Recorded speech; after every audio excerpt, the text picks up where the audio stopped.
Source analysis: Pan and Syrinx. Syrinx was a sought-after wood-nymph who had refused all suitors. One day Pan saw her and began to pursue her. Syrinx fled to the river and asked the water nymphs for help, which they gave her by transforming her into reeds. Delighted with the sounds these reeds made when the wind blew over them, Pan collected them, tied them together, making a pipe, and carried them off. The story describes Pan as a happy and carefree god, but he is sad that he could not get the love of any nymph.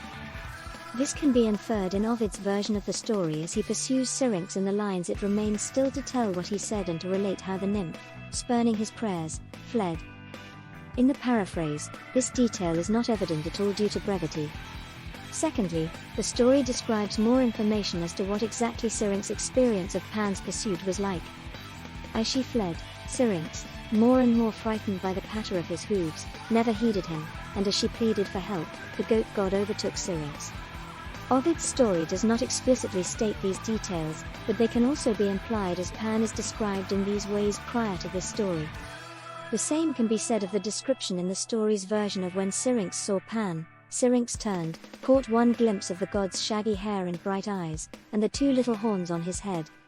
Ovid's telling of this particular myth does not describe Pan or add any other details of his appearance.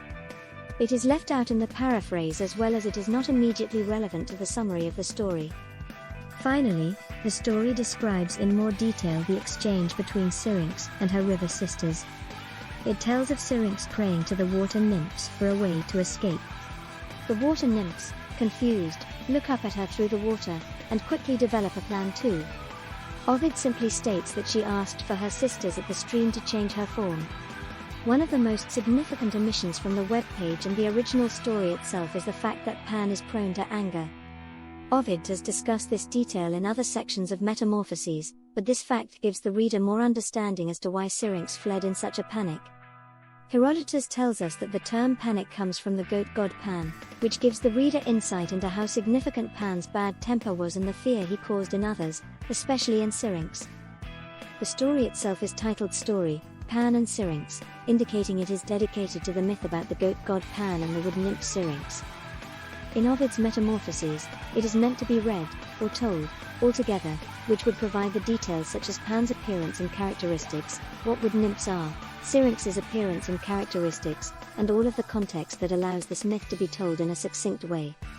Of particular importance is Pan's propensity to anger and instill panic in others.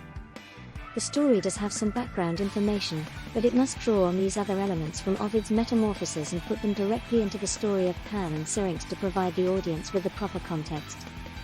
In the telling of this relatively short myth, the story brings in the details from other parts of Metamorphosis to better describe the exchange, Syrinx's experience, and Pan's desperation and longing for love.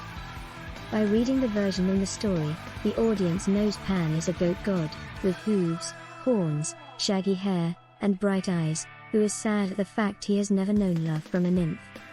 This helps the audience balance Pan's character with the description provided in both Metamorphosis and on Syrinx. She is a beautiful wood nymph as lovely as any other creature, who has been sought after by many suitors but has eluded them all. This paints a picture of two diametrically opposed characters and more easily explains Syrinx's fright and flight, but also Pan's obsession with her even in her changed form. Lastly, it may be that the webpage got many details of the story from a different translation.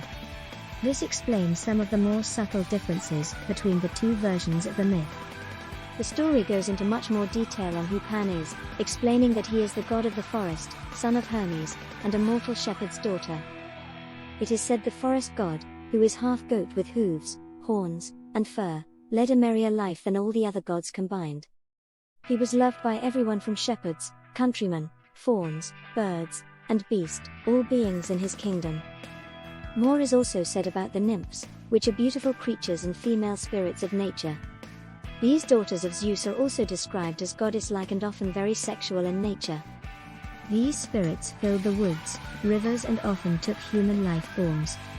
There is little to no analysis of the myth on this legend other than the additional context and more straightforward writing which may lead one to come to a more obvious conclusion of the story. Lusting after her with passion then followed Syrinx to the Labin river. She didn't want the young satyr Pan, asking the gods from his grasp deliver. And turning into a green reed he hears the eerie tune mystifying his senses, and so he looks in vain for his wood-nymph bearing the sad consequences. On God Pan what price to pay, a high sum in the woods now hears her melodious hum.